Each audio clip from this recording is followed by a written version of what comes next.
ரயில்களில் மாற்றுத்திறனாளிகள் பெட்டியில் பாதுகாப்பு வசதிகள் குறைவாக உள்ளதை கண்டித்து 3வது நாளாக மாற்றுத்திறனாளிகள் போராட்டத்தில் ஈடுபட்டு வருகின்றனர். இது குறித்த கூடுதல் தகவல்களை தருகிறார் எமது செய்தியாளர் ஸ்வாதி. மாற்றுத்திறனாளிகள் நடத்தும் முற்றுகை போராட்டம் குறித்து விரிவா சொல்லுங்க. மாற்றுத்திறனாளிகள் தொடர்ந்து 3வது நாளாக போராடிட்டு வராங்க. அதாவது கடந்த சில நாட்களாக 2 நாட்களாக உண்ணாவிரதம் இருந்த மாற்றுத்திறனாளிகள் தற்பொழுது அவங்க போராட்ட வடிவத்தை மாற்றி முற்றுகை போராட்டத்தில் ஈடுபட்டிருக்காங்க. இவங்களோட கோரிக்கை அப்படின்னு பார்த்தீங்கன்னா, அதாவது ரயில்வே பயணம் செய்யும் பொழுது ரயில்களில் மாற்றுத்திறனாளி பெட்டிகளில் இவங்களுக்கு முறையான பாதுகாப்பு இல்லை, முறையான பாதுகாப்பு வழங்க வேண்டும், அதற்கு ரயில்வே நிர்வாகம் வழிவகை செய்ய வேண்டும் அப்படிங்கிறதா இவங்களோட முக்கிய கோரிக்கை.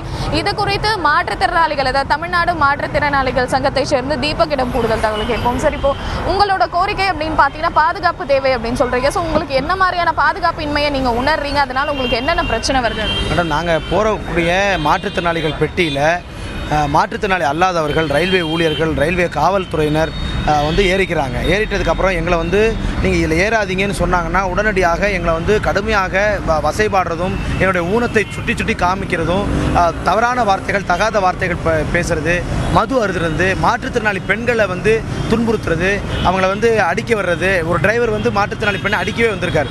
இப்படி எல்லாம் நடந்துகிட்டே இருக்கிறதுனால தான் எங்களுக்கு ஒரு அச்சுறுத்தல் இருந்துகிட்டே இருக்குது. இந்த ஸ்டேஷனுக்கு அடுத்த ஸ்டேஷனில் ஏறிடுவாங்களோ, இதுக்கு அடுத்த ஸ்டேஷனில் மாற்றுத்திறனாளி அல்லாதவர்கள் ஏறிடுவாங்களோ, இன்றைக்கி நைட்டு நம்ம நிம்மதியாக போக முடியுமா, நம்மளோட களவு போயிடுமா அப்படிங்கிற ஒரு அச்ச உணர்வு இருந்துகிட்டே இருக்குது.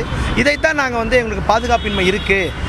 ரெண்டாவது மாண்பை குலைக்கின்ற வகையில் எங்களுடைய ஊனத்தை குத்தி பேசுகிற வரைக்கும், உனக்கெல்லாம் கால் ஏன் தரல ஆண்டவன், உனக்கு கால் தந்திருந்தான்னா நீ எவ்வளோ பேசியிருப்ப, உனக்கு அதனால தான் உனக்கு ஆண்டவன் காலை கொடுக்கல, நாங்கள் உன்னை கையை பிடிச்சி கூட்டிகிட்டு போகலன்னா நீ அதே இடத்துல உன்னோட இயற்கை உபாதையை கழிச்சுட்டு நீ அங்கேயே கடக்க வேண்டியதானே, உங்களை மாதிரி ஆளுக உன்னால் எந்திரிச்சு கூட ஓட முடியாதுல்ல, உனக்கு எதுக்கு வெளியூர், நீயே வெளியே வந்த வீட்டை விட்டு வெஞ்சி ஓடுறா அப்படின்னு சொல்கிற மாதிரியான ரொம்ப கடுமையான தாக்குதல்கள் எங்களை திருப்பி வர்றது தான் எங்கள் மனசை ரொம்ப கஷ்டப்படுத்துது. இது குறித்து இப்போ நீங்கள் நடத்தி வர போராட்டத்தோட அடுத்த கட்டம் என்னவா இருக்கும்? இப்போ நீங்கள் ரயில்வே பொது மேலாளர், தென்னக ரயில்வே பொது மேலாளரை சந்திச்சிருக்கீங்களா? அவங்க தரப்புல இருந்து, ரயில்வே நிர்வாகம் தரப்புல இருந்து உங்களுக்கு என்ன மாதிரியான பதில் சொல்றாங்க? மேடம், கடந்த 2 நாட்களாக நாங்கள் உண்ணாநிலை போராட்டத்தில் இருந்தோம். அப்பெல்லாம் தென்னக ரயில்வே பொது மேலாளர் குறைந்தபட்சம் சட்டை கூட பண்ணலை. இந்த விஷயம் மாண்புமிகு மத்திய ரயில்வே துறை அமைச்சர் திரு சதானந்த கவுடா அவருடைய காதுகளுக்கு எட்டினதுக்கு அப்புறமா அந்த அமைச்சர் பொது மேலாளரை நேற்று தொலைபேசியில் அழைத்து எங்களை பார்க்கணும், உடனடியாக நீங்கள் பாருங்கள் அப்படின்னு சொன்னதன் விளைவாக இன்றைக்கு 12 மணிக்கு எங்களுக்கு நேரம் ஒதுக்கியிருக்காங்க. எங்களுடைய கோரிக்கைகளை அவங்க முன்னாடி வைக்க போகிறோம். கோரிக்கையை ஏற்று எழுத்துப்பூர்வமாக அவர் தந்தால் அது எங்களுக்கு ஒத்து வந்திருந்தால் நாங்கள் எங்களுடைய போராட்டத்தை விலக்குவோம். இல்லை என்றால் இது ஒத்து வரலைன்னா போராட்டம் மீண்டும் தொடரும். உண்ணாவிரதத்தை திருப்பியும் நாங்கள் தொடங்குவோம்.